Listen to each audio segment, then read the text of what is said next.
The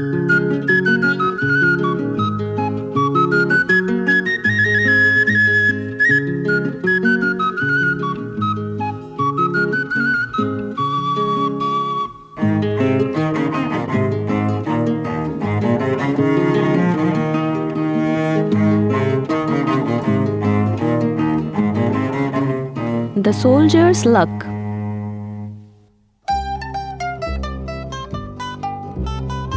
একবার একটি সৈনিক ছিল। সে ছুটিতে নিজের ঘরে যাচ্ছিল। রাস্তায় যাওয়ার পথে একটি ডাইনকে দেখলো। ও বলল, তোমার অনেকগুলো টাকা চাই কি? সৈনিক বলল, হ্যাঁ নিশ্চয়, আমার অনেকগুলো টাকা চাই। তখন ডাইন বলল, ঠিক আছে, এই গাছের ভেতরে যাও।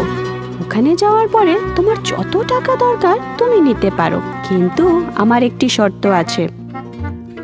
সৈনিক বলল, ঠিক আছে, বলুন।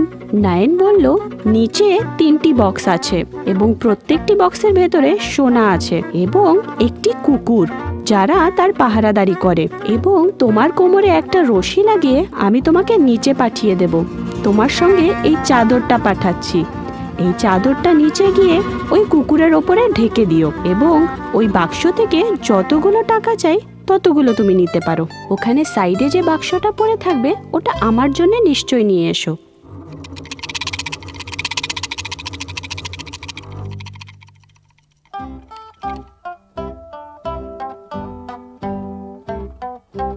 সৈনিক নিচে পৌঁছলো। তারপরে দেখলো ওই বাক্সের মধ্যে তামার কয়েন ছিল। সৈনিক বলল, আমার তামার কয়েন চাই না।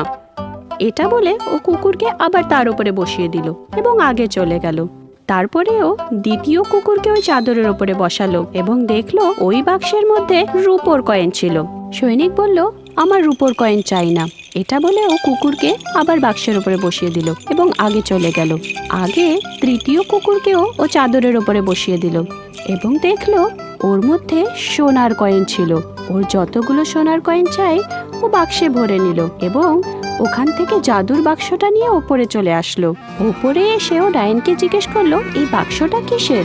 কিন্তু ডাইন ওকে কোনো উত্তর দিল না। তখন সৈনিকটি তলোয়ার দিয়ে ওর মাথা কেটে দিল এবং সব কটা ধন নিয়ে ঘরের দিকে হাঁটতে শুরু করে দিল।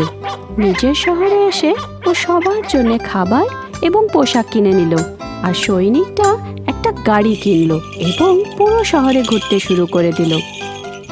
সৈনিকটা খুব দয়ালু হয়ে গেল। ও রাস্তায় সব গরিবদেরকে ধন বিতরণ করছিল। ও একটা বড় ঘর নিজের জন্য কিনে নিল। আস্তে আস্তে ওর পয়সা শেষ হতে থাকলো। ও ভাবলো, এবার আমি কি করব? তখনই ও সেই জাদুর বাক্সর ব্যাপারে ভাবলো। যখন ওই বাক্সটা খুললো, ওর ভেতরে একটা মোমবাতি ছিল। তারপরে ওর সামনে একটা কুকুর হাজির হলো। লোকটি বলল, আমার ধন শেষ হয়ে গেছে, যাও আমার জন্য অনেকগুলো টাকা নিয়ে এসো। কুকুরটা গিয়ে কিছুক্ষণের মধ্যেই অনেকগুলো কয়েন ভরা একটা বাক্স নিয়ে আসলো। কিছুদিন পরে ও বুঝতে পারলো যে শহরে একটি খুব সুন্দর মেয়ে আছে। ও কুকুরকে বলল যে, আমি শুনলাম এই শহরে একটি খুবই সুন্দর মেয়ে আছে, কিন্তু ওকে আজ অব্দি কেউ দেখেনি। আমি এটা জানতে চাই, আসলেই কি সেই মেয়েটি খুবই সুন্দর? ওটা শুনে কুকুর ওখান থেকে চলে গেল। যখন কুকুর আসলো, কুকুরের সঙ্গে একটি মেয়েও ছিল। অন্যদিকে মহলের লোকেরা দেখলো যে ঘরে রাজকন্যা নেই। সবাই খুব ঘাবড়িয়ে গেল এবং চিৎকার করতে লাগলো যে রাজকন্যা এখানে নেই। কিছুক্ষণ পরেই রাজকন্যা আবার বাড়ি ফেরত চলে আসলো। তারপর রাজা ওই রাজকন্যার সঙ্গে সবসময় একটি দাসীকে বসিয়ে রাখলো, যাতে উনি বুঝতে পারেন যে রাজকন্যা কোথায় যায় এবং কার সঙ্গে দেখা করে। নেক্সট ডে রাত্রে যখন কুকুর রাজকন্যাকে নিতে আসলো, তখন ওই দাসী ওর পেছা করলো, কিন্তু রাস্তাতেই ও ভুলে গেল যে কুকুর কোন দিকে নিয়ে গেল রাজকন্যাকে। কিন্তু দাসী কিছুক্ষণের মধ্যে বুঝে গেল যে ও কি করবে এবং একটা ব্যাগে আটা নিয়ে সেই ব্যাগটাও রাজকন্যাকে দিয়ে দিল। যথারীতি নেক্সট ডে যখন রাজকন্যা কুকুরের সঙ্গে যাচ্ছিল, তার কাছে সেই আটার ব্যাগটা ছিল এবং ওই নিশান দেখে দেখে ওখানে পৌঁছে ওরা সৈনিককে ধরে ফেলল। ওই সৈনিককে রাজমহলে নিয়ে আসা হলো এবং ওকে বন্দি করে নেওয়া হলো।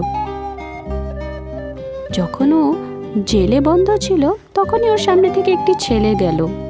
সৈনিক ওকে জিজ্ঞেস করলো, তুমি কে এবং কোথায় যাচ্ছ? ছেলেটি বলল, আমি একটা সৈনিকের ফাঁসি দেখতে যাচ্ছি। সৈনিক বলল, যেও না তুমি, কারণ ওই সৈনিকটা আমি। এবং ছেলেটিকে একটা সোনার কয়েন দিল এবং বলল, আমার বাড়িতে গিয়ে একটা বাক্স আছে, ওটা নিয়ে এসো। ছেলেটি তাই করলো। যখনই সৈনিককে ফাঁসি দেওয়ার সময় হলো তখন ওকে ওর শেষ ইচ্ছে জিজ্ঞেস করা হলো।